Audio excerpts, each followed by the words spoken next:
This is Pet Life Radio. Let's talk pets.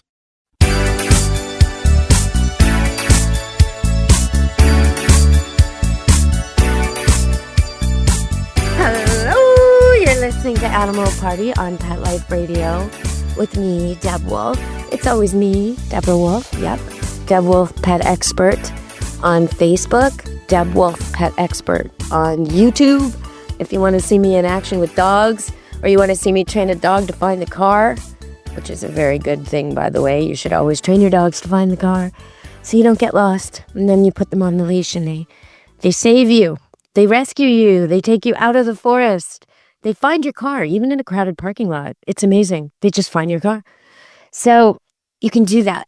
But on YouTube, I got a comment asking me. They said, it was a really interesting comment. It was very long. And it's from a man who's been colorblind his whole life. And he wants to know, basically, does he see like a dog? Basically. Because he doesn't see red and shades of purples and pinks.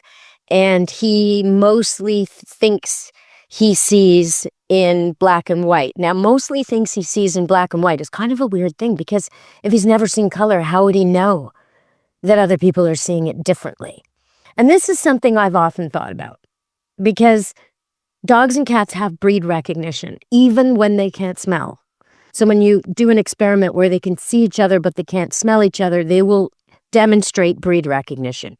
So that must be a recognition of patterning, as well as posture and size and coat and other things. But it's got to be. So patterning, like the brown and black of a Rottweiler, or the gray and white and beige of a German Shepherd, or the different markings of a Spaniel, right? Patterning. You have to be able to see distinctions there. Okay, well, you could do that with black and white vision, or gray vision, or color vision minus red. You could. But what's to say that what I see is what you see? Even though I'm not colorblind and neither are you, when we look at the same thing, I find something beautiful and you find it ugly. Or I think this outfit matches and you think it clashes.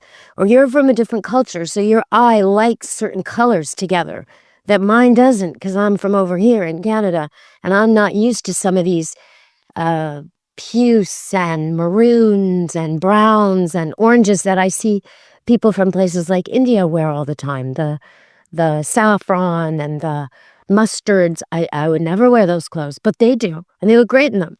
So is my eye just cultured differently, or do I actually see differently? Do I perceive color differently? And then, when you think about that, sometimes it's hard for people to get their head around that maybe dogs do see just like us, even though their eyes anatomically have been dissected to show that they don't contain the same components that our eyes do to register red, for example. So we figure because they don't have the same physical components to measure color, we figure they don't see it.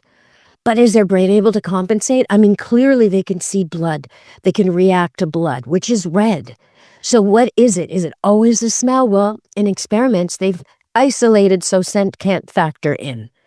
And they seem to register blood. What is that?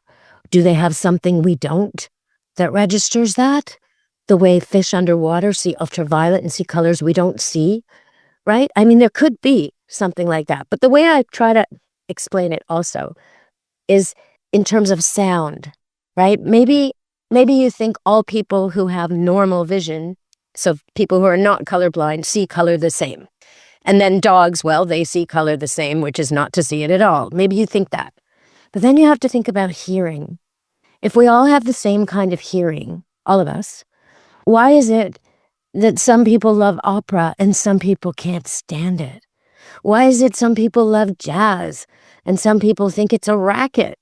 Why is it that some people love string music and just some people don't? And, Justin Bieber, not everybody's cup of tea. I mean, Lady Gaga, that's not for me.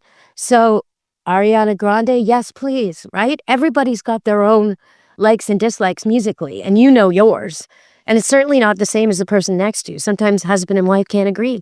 Just like brother and sister, Donnie and Marie. One likes country, the other likes rock. Well, I guess, right? She was a little bit country and he was a little bit rock and roll. Anyway, so if our hearing is identical. Our ears are the same and we can hear the same sounds in the same way. Why is it we perceive music differently? And that, I think, is a good demonstration of why we see things differently. I may see something as beautiful and you may see it as ominous, like a huge dark forest. If I were raised in a plain and I wasn't used to it, it might be scary to me. And the same is reverse, right? If you were raised in the forest and you came out on a plain, you might think, oh my gosh, there's no cover here. This is terribly ominous, right? So some of it is cultural. Some of it is what we've learned. And that's true with animals too. Some of it is what they've adapted and experienced and learned through trial and error and experience and instinct and being passed down. But it's a very interesting question. Does a colorblind man see the same way as a dog does? And I would say that a man who can see perfectly well, but cannot perceive certain shades of reds, that is very similar to the anatomy that we are told facilitates what the dog can see. Now, you probably all know that the brain can do amazing things. Like, okay, I'll give you a quick example from my own life. Years and years ago, I was playing with a toddler, 2.5-year-old, and she reached up to see how my eyelashes work. But I wasn't really watching that. This is my niece who's now well grown. Anyway, I was holding her and she scratched my eye with her fingernail and it scratched my cornea. I had to go to the doctor. I was in Florida. It was a big deal. We had to go to the island doctor and he came in sandals and no shirt, put a shirt on for the appointment. Thank you. And it was very different from the kind of medical care we get up here. But anyway, all was well. I had to rest for like the eye and be in darkness and wear goggles in a sunny place, stay indoors. I mean, it kind of wrecked my vacation, but it did heal. But when it healed, it left me with a line right through what I was seeing. Everywhere I went, I could see this line. It was so disturbing. It was as if there was like, I was wearing glasses or a contact lens and there was a hair across the middle. So frustrating. I had to kind of see around it. And then one day, like 6 weeks, 2 months later, I couldn't see the line anymore. So I went to the eye doctor because I had to go for checks here. And he said, the line's still there. It'll always be there, but your brain compensates now and you don't see it anymore. So I thought, oh, wow, that's so fascinating. So does a man with no ability to perceive color still have some kind of recognition of the difference between shades or vibrancy or intensity?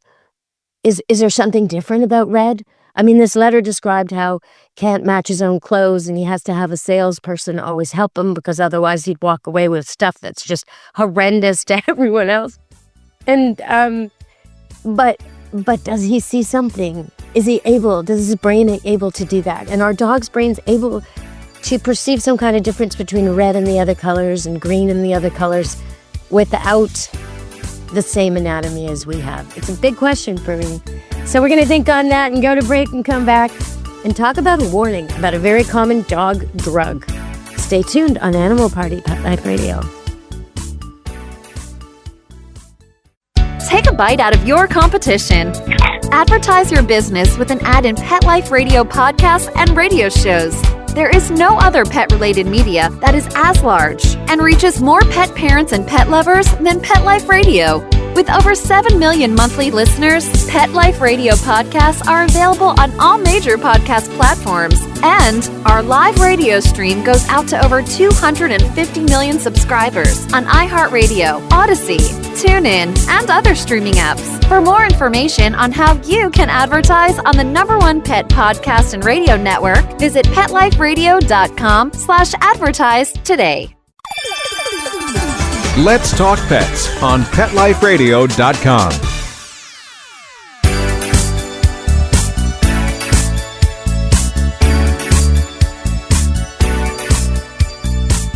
Hello! We're back on Animal Party Pet Life Radio. And a few months ago, you heard me talking about Librela, the new wonder drug, and I was going to try it on my standard poodle, Prancing Cinnamon Teddy Bear, who's since passed away. It did not work for him, by the way. But it's a drug that vets are kind of recommending for dogs with arthritis and stiffness and soreness. And it's had some remarkable effects. But unfortunately, there's a new warning out. And so I'm just going to read it out to you. Okay, so here we have it. So there's a new warning from the American Veterinary Association and the Canadian, and they're saying that Librela may have some very serious side effects, including ataxia, that's loss of muscle control, that's really serious, anorexia, so weight loss, lethargy, so if your dog is like so can't move, it's exhausted by life, seizures, partial loss of impairment of muscle function, recumbrancy, inability to stand is what that is. So a lot of these are can't stand, can't move, can't walk, seizuring, shaking, exhausted. Okay. Urinary incontinence. So yeah, peeing all over the place. Excessive urination, having to pee all the time. Excessive thirst, drinking like crazy. So if you got your dog on Librela and it's starting to show any of these like urinary signs or soreness signs, or it's all of a sudden doesn't seem to be working anymore, go see your vet, because this is not good. This is not good. Now, most dogs are probably going to be fine on it, but the ones who are having these problems, in some cases, it causes death, including from euthanasia, because the dog's suffering so much, they put the dog down. So you're not paying these heavy-duty prices, $100 a shot or more, for Librela to have your dog suffer. So please look into that. It may not be the right drug for your dog. Okay, so in later news, we have a record breaker. A new cat makes the Guinness Book of World Records. It is an ordinary cat, nothing fancy here. Short-haired domestic cat, originally born in China, now lives in America. And, okay, you might say, well, what could a cat possibly do to make the Guinness Book of World Records? What could a cat possibly do? Well, I'll tell you. A cat can skateboard. Oh, yeah. Oh, yeah. Yes, it can. Okay. So it goes 10 meters, which is almost 11 yards. So 10 meters in 12.85 seconds. That is fast. This is a fast skateboarding cat. Woohoo! Well done, kitty cat. All right, we're going to go to break and we're going to talk about their DNA. Stay tuned on Animal Party Pet Life Radio. Hello, we're back on Animal Party Pet Life Radio, and I told you about a horrible thing that happened to a school, a field trip. Little itty-bitty elementary kids with their teachers, oh, la, la, la, la, la, walking along, and they accidentally came too close to a grizzly, who they think may have had cubs with her, and it may have been a sow, a female, big one. And she attacked them, and she put kids in the hospital, and the teachers defended the kids. The teachers were valiant. They were so brave and sprung into action. But a lot of people got hurt, and kids had to be airlifted out. It was a nightmare. So then they went and, tried to find the bears. So since then, they found and trapped 2 grizzlies in the same area. But they're not the right bears. And I remember saying to you on air, how can they possibly tell which grizzlies were involved? Well, actually, they totally can, because there's DNA at the site. So by using the DNA found at the site, and it could be just hair, bear hair, they are able to determine that the 2 bears they've caught are not the right bears. So they're going to relocate them and keep trying. But I think that's so fascinating that science can help us that much. It's pretty amazing. All right, everybody. One more thing in the news that's a little bit unusual, and that is animal tranquilizers. Animal tranquilizers are very, very, very strong drugs. And sometimes they're used on people too, sometimes. But most of the time, no. And in particular, there's one called, and I hope I say this right, medetomidine. And so what's happening is there were 5,100 calls because of this drug, because the people who are addicted to street drugs have accidentally been taking it in their fentanyl. And now, apparently, 30% of the drugs tested in a place called Cranbrook, BC. Oh, it's so beautiful there. It's got like hot springs and mountains and rolling hills. It's just gorgeous. Anyway, so 30% of the drugs tested there were affected, and 3%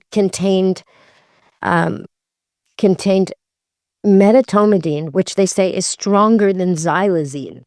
Now, xylazine, I remember this. It's a non-opioid animal trank for horses, for cattle. So this is serious, you guys. You gotta, if you know people who are dependent on street drugs, you gotta make sure they're getting clean drugs or get off it, because the dealers are just, they're using animal tranquilizers, which are absolutely deadly to us. And they don't even give the effect these people are looking for. They don't. They're non-opioid. They're just drugging them. They're just cheating. It's just terrible. And people will die from this. So we've got to be careful.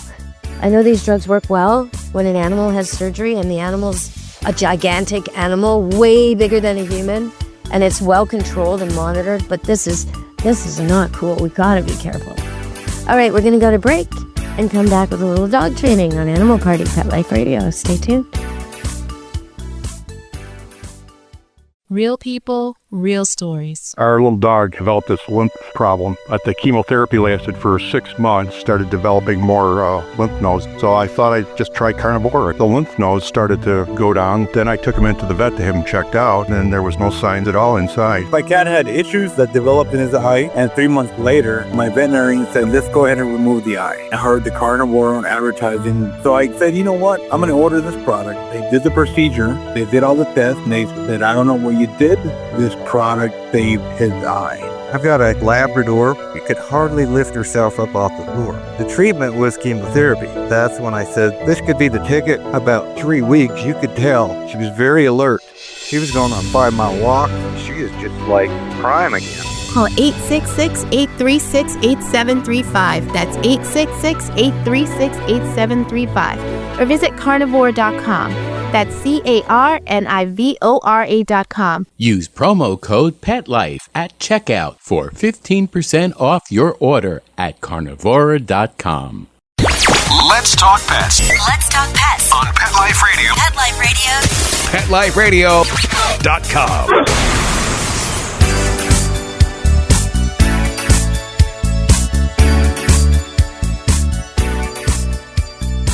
Hello, you're listening to Animal Party on Pet Life Radio with me, Deb Wolfe. And I was taking my own dogs, 4 of them, out in the woods, in the forest, and really enjoying it. Except that at certain times we'd be completely alone with nobody in sight, and then someone would show up. And so the dogs were barking a little too much at a stranger. A couple of the older dogs would come right away, but the 2 younger ones bark and kind of irritate the stranger, make the stranger worry. In one case, I have 4 dogs who are, well, the biggest one is 60 pounds. The others are all around 40. So 3 40-pound dogs, and one is about 55. And they're doodle poodle types. So they look friendly and sweet and all that, and we're bouncing through the forest. But they don't expect to see anyone. So when all of a sudden there's a man, they bark a bit. And that's okay, as long as they come back. But in this case, it was a woman with 3 or 4 little dogs on a leash, and they just found this too irresistibly tempting, and they wouldn't come. And so what do? Well, I get them on leash. I get them to practice right then and there. Then the next time I have an opportunity, which is the very next day, I take just 2 of them to the exact same place, and we work on everything. And then the next day, the other 2. Until everybody's getting it. In fact, what I did was I went 2 and 2 and 2 and 2. So each partnership was different, right? I first worked, what was my first pick? It was Dorita and Fabio were the first 2. And then I took Peachy, I can't remember. But I took 2 so that it wasn't a conditional thing. Each one had to work with one other dog and listen well in the forest. And then I took the one who's the most skittish around cars and a little bit difficult at the end of the walk to get to behave, I took her by herself and did some work with her. So, yeah, it takes time. But then the next time I put them all back together and went in the forest, man, were they good. Oh, my goodness. I didn't even have to call them. I was tripping over them almost. And when I did, I would whistle once. The first few times I had to call all their names and stand there and wait and show that I'm going in a different direction and all this stuff. The last time I went, I just went one time, quietly, not even loud, one little medium whistle. I was like, 1, 2, 3, 4. All of them checked in. And it was beautiful. I put my little headset on my ears and I listened to my playlist and was walking through the forest. And I knew if we encountered a man or a woman with dogs or whatever, I could call them and they'd just come because we're well practiced in that area. And that's what you got to do. If you have a problem, like, oh, he's terrible at the park, or he's terrible on the way to the park, or he doesn't like, or he loses his mind at the beach. Well, instead of avoiding that thing, you got to go there with lots of control and nobody who's dragging you down, right? You can't do it with impatient kids who are like, can we go now? You can't do it with someone who's just dying to go on a, hike up the mountain. No, you can't. You got to go there when you have the time to train the dog. And that's your focus, right? If you actually get to go for a hike, that's a bonus. If you actually get to sit out on the beach or play frisbee, great. But right now you're there for the dog. You're going to train him. So the rest of the time you take him, it's a pleasure, right? Yes, of course. It should be a pleasure. So one of these times when I was out there with just 2 dogs, I heard this extremely loud crash, extremely loud. And I don't know what it was, but there were no people, no bikes, no motorcycles. It was pouring rain. I believe it was an animal.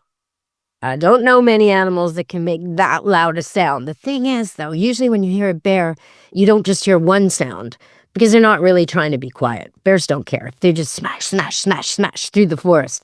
But one sound, it crashed.